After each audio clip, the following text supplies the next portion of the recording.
Hello friends, स्वागत करते हैं आप सबका इस यूट्यूब चैनल में। दोस्तों इस वीडियो में हम लेकर आए आप सभी के लिए क्लास 10th वालों के लिए दोस्तों साइंस का यहाँ पे फिजिक्स का दोस्तों चैप्टर वाइज इंपॉर्टेंट क्वेश्चंस को लेकर। ठीक है, अगर आप भी दोस्तों क्लास 10th के छात्र और मैट्रिक का एग्जाम देने वाले हैं आने वाले बोर्ड परीक्षा में, तो ये वीडियोज आप सभी के लिए काफ़ी इंपॉर्टेंट होने वाले हैं। ठीक है, यहाँ पर हम लोग class 10th board exam science का चैप्टर वाइज क्वेश्चंस देखने वाले हैं दोस्तों ऑब्जेक्टिव के फॉर्म पे। ठीक है ना, आपको पता ही होगा बिहार बोर्ड से होंगे तो 50% ऑब्जेक्टिव और 50% सब्जेक्टिव किया गया, उसी का यहाँ पे हम लोग 50% ऑब्जेक्टिव की तैयारी करें। सबसे पहले यहाँ पे वेबसाइट का लिंक दिया गया दोस्तों www.starkstudy.com। आप इस वेबसाइट पे जाके ये सारे क्वेश्चन पढ़ सकते हो। वीडियो के डिस्क्रिप्शन में मैं लिंक दे डालूंगा या फिर आप गूगल पे डायरेक्ट सर्च कर सकते हो।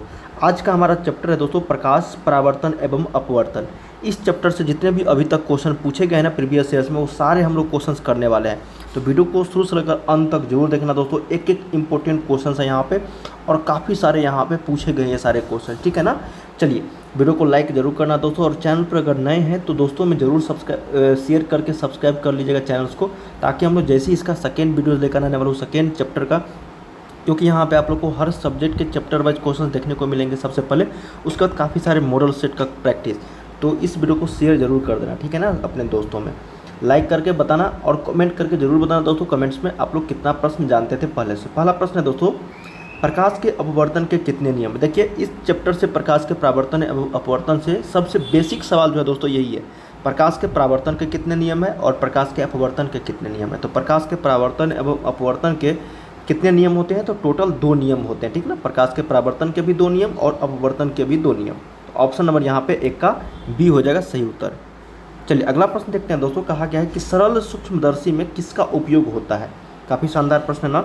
सरल सूक्ष्मदर्शी में जो उपयोग होता है दोस्तों वो किस दर्पण का होता है ना, किस दर्पण का होता है, तो ये होता है दोस्तों आपका उत्तल दर्पण का। किसका? उत्तल दर्पण का। ठीक है ना, तो याद रखिएगा दोस्तों यहाँ पे सरल सूक्ष्मदर्शी में किसका प्रयोग होता है, उत्तल दर्पण का। ठीक है, चलिए अगले प्रश्न की ओर हम लोग बढ़ रहे हैं यहाँ पे दोस्तों। 2 का करेक्ट कर लो, उत्तल दर्पण नहीं होगा, उत्तल लेंस होगा। ठीक है ना, डी हो जाएगा दोस्तों, 2 का डी, उत्तल लेंस होगी। ठीक है ना, दर्पण का उपयोग नहीं होता है सरल सूक्ष्मदर्शी में, उत्तल लेंस का होता है।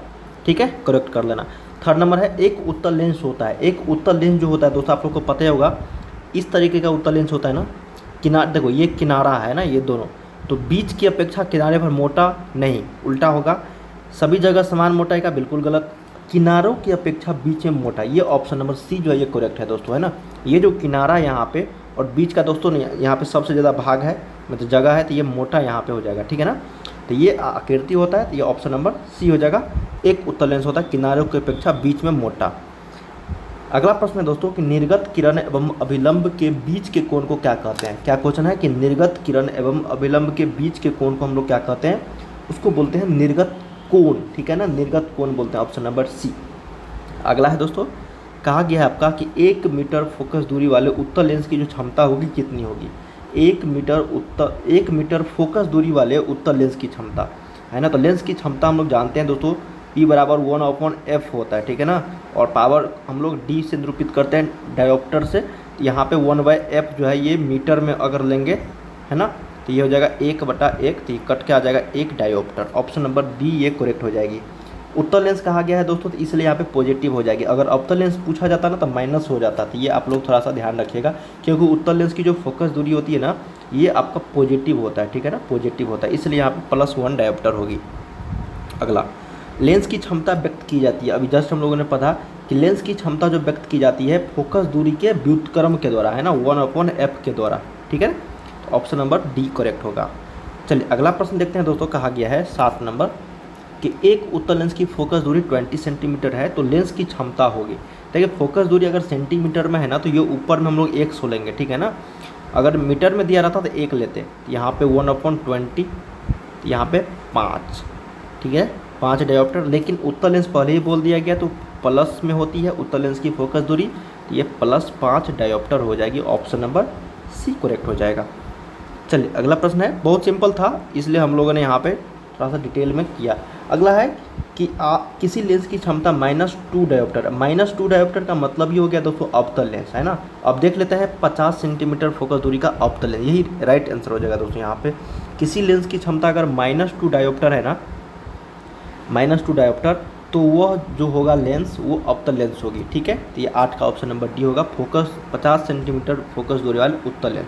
क्योंकि इसको निकालोगे ना P बराबर 1/f से, तो 2 डायोप्टर है ना, तो ये सेंटीमीटर में ऑप्शन है, तो यहाँ पे 100 रखेंगे और यहाँ से हम लोग को क्या निकालना है f, तो ये हो जाएगा 100/p, p के जगह पे 2 है तो ये हो जाएगा 50, और यहाँ पे माइनस है तो माइनस फोकस दूरी बराबर -50, तो -50 सेंटीमीटर आंसर होती, या नहीं तो अगर उत्तल अवतल में दिया है तो अवतल लेंस सही होता है, ठीक है ना।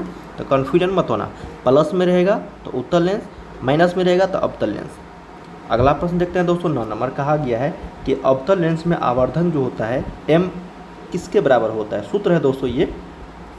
तो अब लेंस अब उत्तल या फिर अवतल लेंस की और दर्पण अलग अलग होते हैं, ठीक है ना। मैं आप लोग के यहाँ पे लेंस और यहाँ पे दर्पण, चाहे वो उत्तल दर्पण के लिए हो या फिर अवतल दर्पण के लिए हो, सेम होगा दोस्तों। लेंस की अगर बात करें तो v/u होगा, अगर दर्पण की बात करें तो -v/u होगा। इस दोनों में कन्फ्यूजन जरूर आप लोग दूर कर लीजिए, ठीक है ना। लेंस की अगर बात करें तो v/u होगा, जो ऑप्शन नंबर डी में है दोस्तों। और दर्पण अगर पूछा जाता अवतल दर्पण में आवर्धन बराबर होगा तो -v/u। उत्तल रहे अवतल रहे कोई दिक्कत नहीं है, सिर्फ और सिर्फ लेंस और दर्पण में आप लोग कन्फ्यूजन दूर कर ले। चलिए अगले प्रश्न की ओर बात करें, 10 नंबर। किसी माध्यम के अपवर्तनांक का जो मान होता है वो कितना होता है। तो किसी माध्यम के अपवर्तनांक का मान आप लोग जानते होंगे दोस्तों, sin i/sin r होता है ना, sin i/sin r, यही होता है अपवर्तनांक का रेशियो, ठीक है ना। तो याद रखिएगा, ऑप्शन नंबर ए के साथ चलेंगे, sin i/sin r।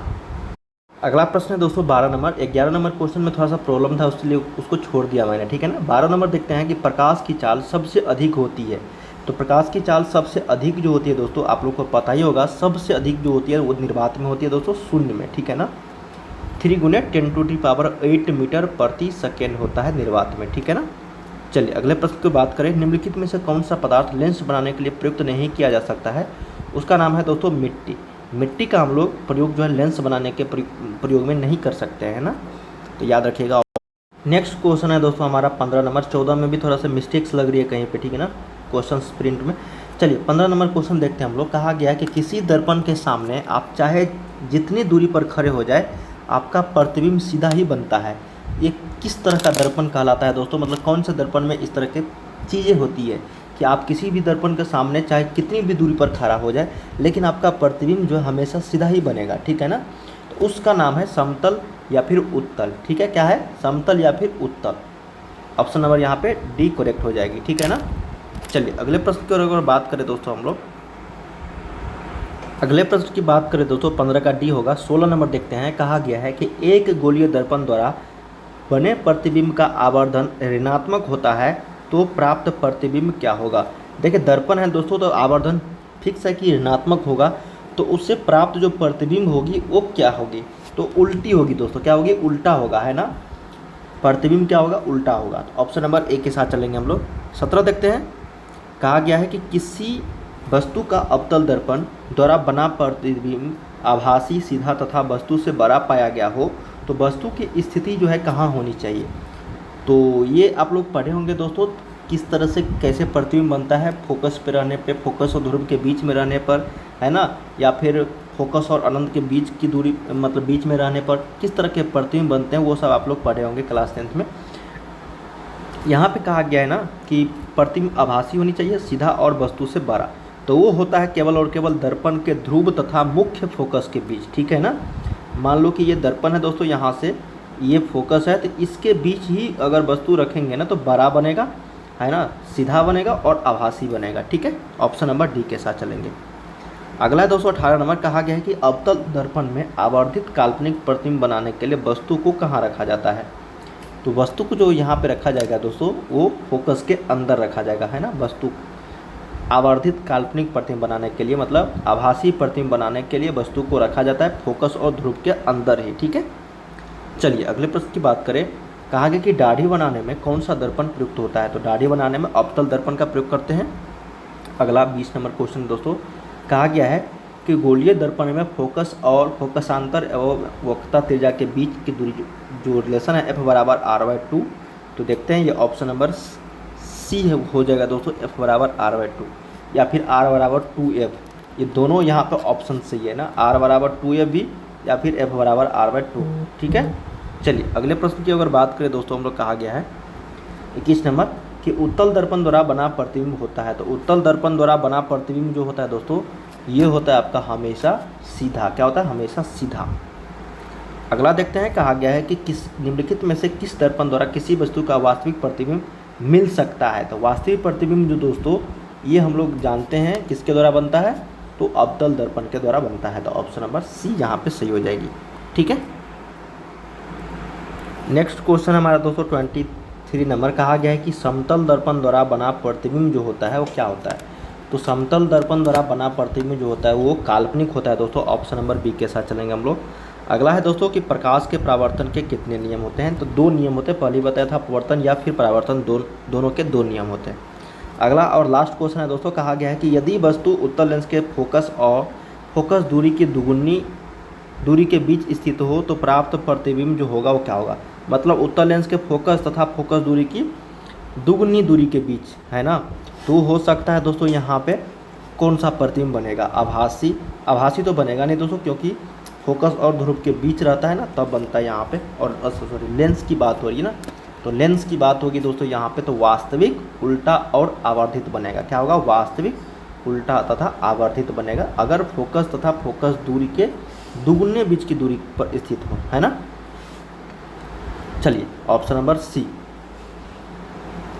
दोस्तों हम लोगों ने यहाँ पे टोटल 25 क्वेश्चंस कर दिए हैं। उम्मीद करते हैं इस वीडियो के माध्यम से आप लोग को ज़रूर कुछ ना कुछ सीखने को मिले होंगे। उम्मीद इसी तरीके की काफ़ी सारे क्वेश्चंस हम लोग लेकर आने वाले हैं दोस्तों आप सभी के लिए। तो वीडियो को लाइक ज़रूर कर लीजिएगा, चैनल को सब्सक्राइब कर लीजिएगा। चलिए मिलते हैं हम लोग नेक्स्ट वीडियो में, तब तक के लिए जय हिंद, जय भारत।